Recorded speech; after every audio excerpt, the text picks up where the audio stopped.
Elon Musk walked into a McDonald's on what he thought would be a normal afternoon. He just wanted a simple meal. A burger. Maybe some fries. Nothing complicated. But the universe had other plans. The moment he stepped through the door, his foot caught the edge of the welcome mat. He stumbled forward, windmilled his arms, and bumped straight into the napkin dispenser. It launched a blizzard of napkins into the air like a paper snowstorm celebrating his arrival. He tried to play it off, walked up to the counter, and ordered his food. When the tray came out, he grabbed it confidently, too confidently. The drink slid, the fries tipped, and the burger wrapper shot off the tray like a tiny parachute. He lunged to catch it, bumped the tray upward, and sent the drink flipping in a perfect arc that splashed across the counter like a soda fountain gone rogue. Employees froze. Customers stared.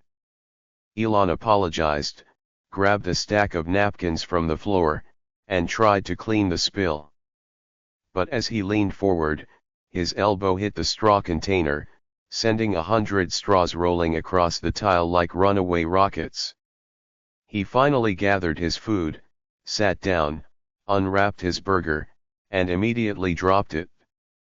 It bounced off his shoe, slid under the table, and disappeared into the shadow realm. He sighed, stood up, and knocked his knee into the table leg. The table wobbled. His drink toppled again. The fries followed. It was a full-scale McDonald's disaster zone. By the time he finished eating what little survived, his clothes were covered in soda, ketchup, and something that might have been sweet and sour sauce. He needed clean clothes immediately. So he walked next door to a clothing store. The moment he stepped inside, he bumped into a mannequin. The mannequin wobbled, teetered, and fell backward into a rack of shirts. The shirts collapsed like dominoes. Elon tried to catch the mannequin, but instead grabbed a hanger, which snapped, flung upward, and hit a display sign that fell onto a stack of jeans. He apologized again. He picked out a shirt, but as he pulled it from the rack, 10 more shirts came with it like they were all holding hands. He tried to fold them back, but knocked over a belt display. The belts rolled across the floor like snakes escaping captivity. In the dressing room, he tried to change quickly, but stepped on a tag, slipped, and hit the wall with a thud. The attendant asked if he was okay. He said yes, even though the shirt was now inside out and backwards. He bought the clothes anyway.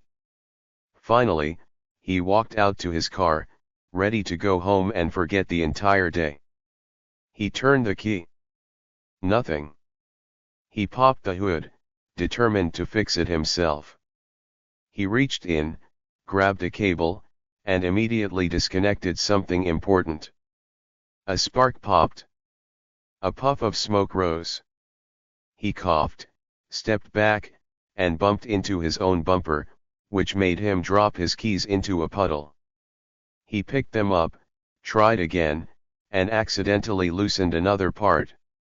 The engine made a noise no engine should ever make, something between a groan, a whine, and a confused robot asking for help.